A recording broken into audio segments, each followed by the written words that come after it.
बच्चों, आज हम 10th क्लास के रियल नंबर के बारे में कुछ बातें जानेंगे कि आखिर रियल नंबर में आखिर होता है क्या।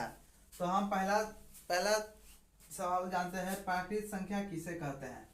प्राकृत संख्या, गिनती की संख्या को हम प्राकृत संख्या कहते हैं। गिनती की संख्या को हम प्राकृत संख्या से कहते हैं। जैसे कि मान लीजिए 1 2 3 4 5 6 7, यानी ये ऐसे अनंत तक जाते रहेगा। क्या चीज?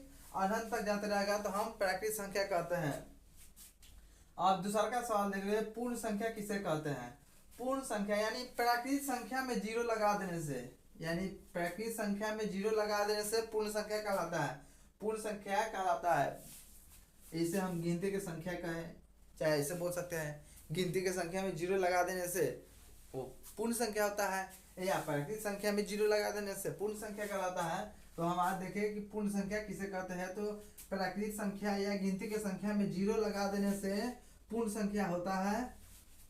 ठीक है, अब देखते हैं पूर्णांक संख्या किसे कहते हैं। पूर्णांक संख्या, पूर्ण संख्या में ऋणात्मक जोड़ देने से, यानी जो पूर्ण संख्या जीरो से है तो इसमें ऋणात्मक -1 -5 -6 यानी माइनस लगा, ऋणात्मक लगा देने से हम उसे पूर्णांक संख्या कहते हैं। समझे?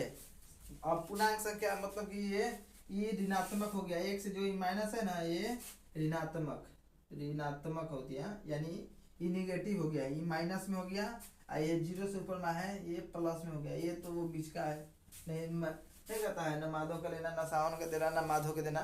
उसी तरह ये इसे किसी से मतलब नहीं है, ये आराम से बिंदास अपना पड़ा हुआ है। लेकिन ये है कि जिसके बगल में जाएगा उसका तो मान बढ़ा देगा। लेकिन दिक्कत ये है, इसमें एक में जीरो बैठ जाएगा तो 10 हो जाएगा, ये दो में बैठेगा, दो के अगल बगल में बैठ जाएगा तो 20 हो जाएगा। लेकिन ये देखिए, अगर कहूँ इधर आएगा इसमें माइनस वाला में, तो एक माइनस है तो और 10 गुना और पीछे धकेल देगा। ये 5 माइनस है तो 50 गुना पीछे धकेल देगा। और इसको तो ये 60 है, 60 मानेगा एक लाख तो 60 के लिए 6 धात है, 60 मान लीजिए जो 6 दिन में खत्म होने वाला तो 60 दिन में खत्म होगा।